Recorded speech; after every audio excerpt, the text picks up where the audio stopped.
What you know, Alibis? Welcome to another episode of Pretty Lies and Alibis. I'm Gigi. It's Wednesday, October 8th. Hope you guys are having a good day so far. I wanted to go over the probable cause affidavit for Mark Sanchez today, and I should be getting the full civil suit filing by the victim in this case. And as soon as I do, we'll go over that. 39-year-old Mark Sanchez played 10 seasons in the NFL after being drafted 5th overall by the New York Jets back in 2009. In 2019, he joined Fox Sports as a college football analyst, and in 2021, he moved over to the NFL as an analyst. So what happened with this stabbing? On October 4th, 2025, at 12:35 a.m., IMPD officers were dispatched to 301 West Washington Street on a report of a person shot. When officers arrived at the Lock Miller's Pub and Eatery located at 301 Washington Street, they came in contact with a male later identified as Mark Sanchez, with several stab wounds to his upper right torso area. A second person was located in the alley west of the location near 50 South Senate Street. The second person, later identified as PT, had a laceration to his left cheek.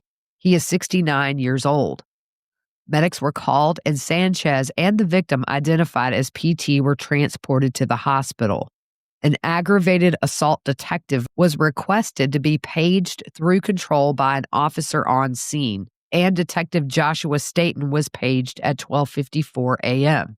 Detective Staten spoke to Officer Jay Anderson and was advised where the injured parties were going and coordinated with other aggravated assault detectives for responses accordingly. Detective Edwards responded to Eskenazi Hospital to check on Mr. Sanchez, while Detective Clayton responded to Methodist to check on PT. Detective C. Edwards responded to Eskenazi Hospital and attempted to get a statement from Mr. Sanchez. Detective Edwards asked Mr. Sanchez what happened. All he could remember was grabbing for a window. Mr. Sanchez said he did not know who did this to him or where it happened. Detective Staten arrived on scene at 1:10 a.m. and was advised that the two hotels on either side of the alley where the incident occurred had surveillance video of the event. The two hotels located on either side of the alley where the incident occurred were the Westin Hotel and the Indianapolis Marriott downtown. Detective Staten went to the Westin Hotel first to review the video, but the video quality was poor. As Detective Staten was walking to the Marriott to review their video footage, a male sitting in a vehicle parked in the alley just north of the incident location stated he needed to leave. Detective Staten spoke with the male, who was identified as BB. He stated he was at the location picking up his kid when he saw a larger male wearing a black shirt and another male that was a truck driver interacting with each other. BB at first thought they were friends and didn't pay much attention to their interaction as his vehicle was facing northbound and he was only observing through the side mirror. BB then thought it was odd because he thought the two men were using their cell phones to record each other. BB then said the two men went to the other side of the truck out of his view. He noticed the truck driver tumbled over to the opposite side curb and the male in the black shirt standing over him. BB thought they might have wrestled or something. Then the male in the black shirt ran northbound in the alley and the truck driver stayed with the truck.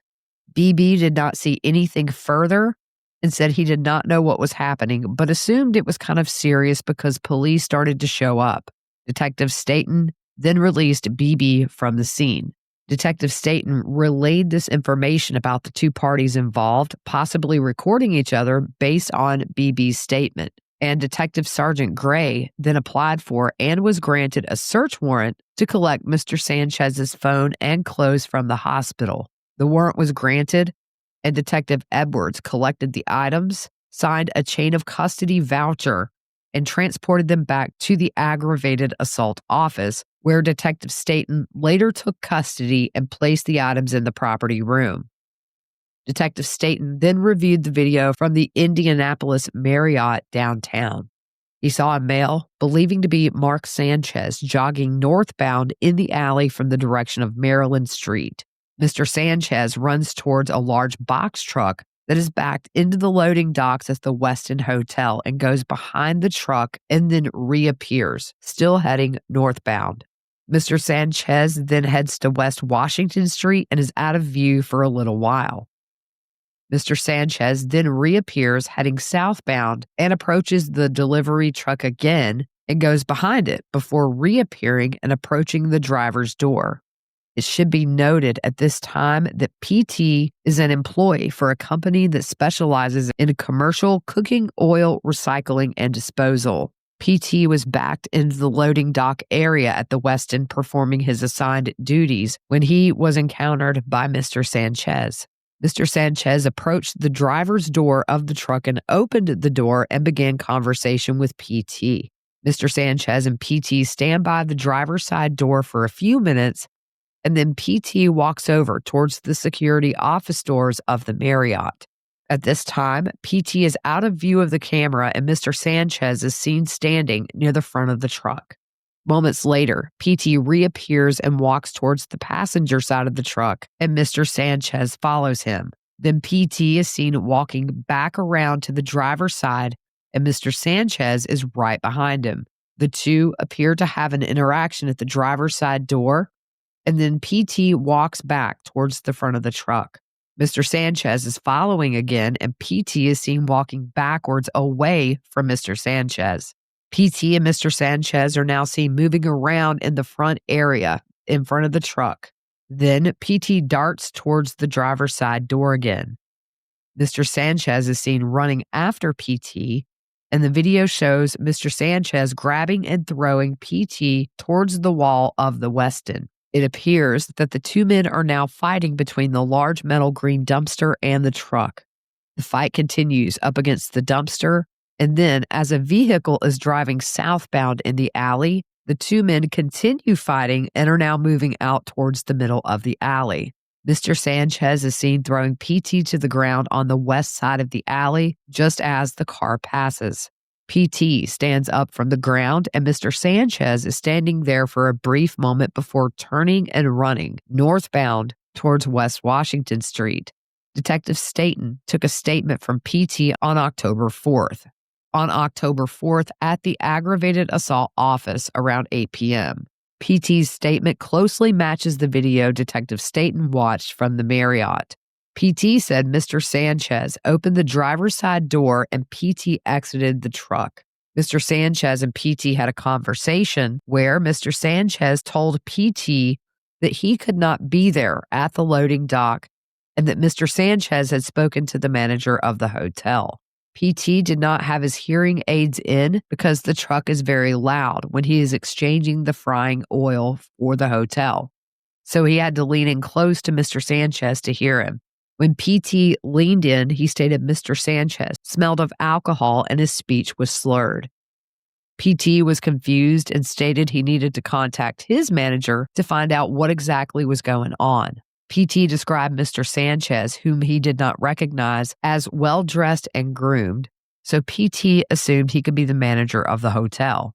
Mr. Sanchez then climbed up into the cab of the truck and leaned over the driver's seat and looked in towards the middle area between the seats.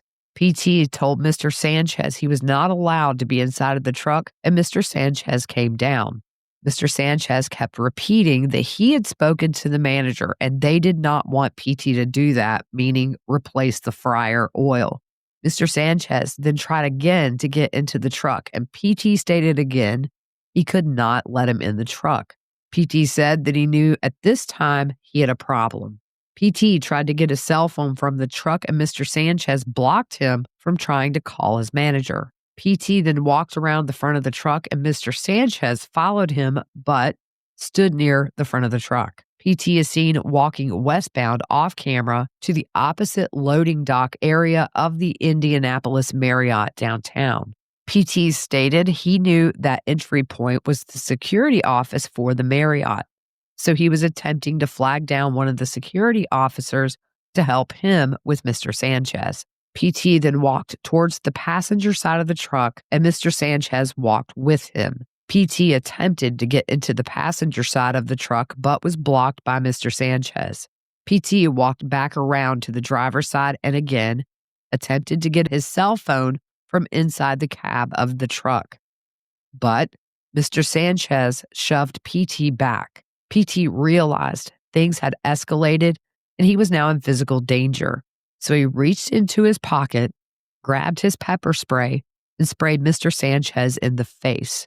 PT said the pepper spray appeared to have no effect on Mr. Sanchez for a moment, but Mr. Sanchez wiped his face and again advanced towards PT. PT thought, this guy's trying to kill me. So he pulled his knife, and when Mr. Sanchez came at him, PT went at Mr. Sanchez and struck him 2 or 3 times with the knife.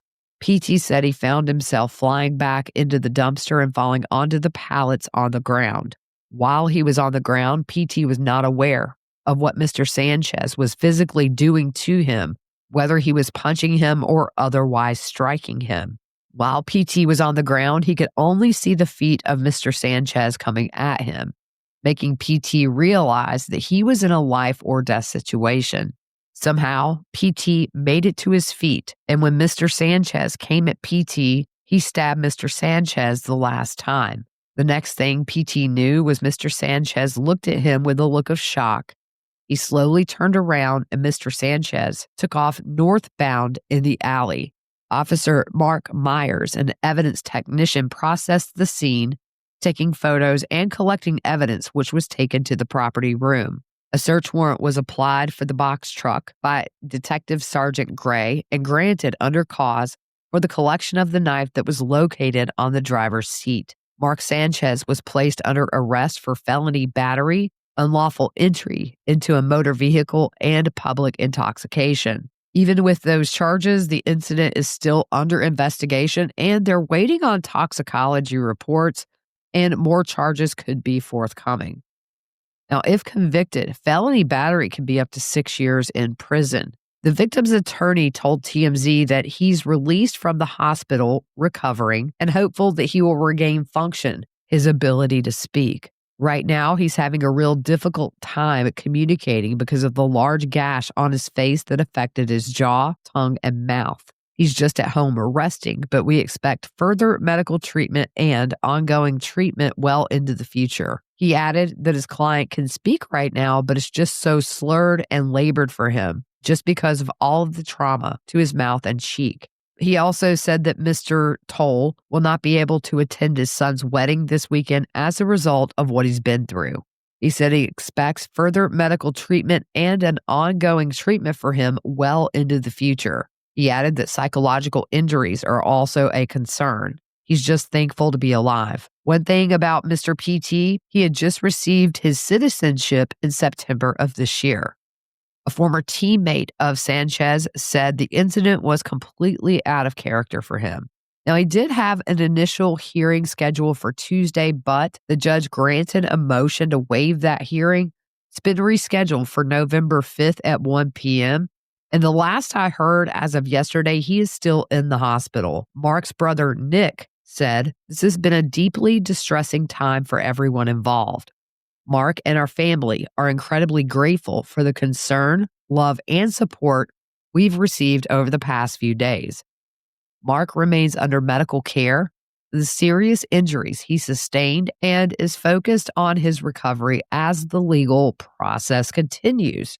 So I am waiting on the filing for the civil suit that has already been entered in by the victim. And once I get that, we'll do a quick little episode. Just a crazy case. You look at Mark Sanchez, he is 39 years old versus 69 years old. And all of this happened apparently because he didn't like where the guy had backed into to get the waste, which is his job. And what a way to screw up your life. Probably because he was drunker than Cooter Brown and made a really stupid decision to attack an older male. I do have a new filing in the Mickey Steins case that partially is about the grand jury. So I will do that tomorrow. It's very interesting. I just want to take some time today to read through and make some notes. Don't forget to hit subscribe if you haven't already. The biggest thing you can do is like this video. Every time my videos get a like, it just pushes my content out to people who don't know I'm here. And that is the best thing you could do to help this channel, and I appreciate you so much.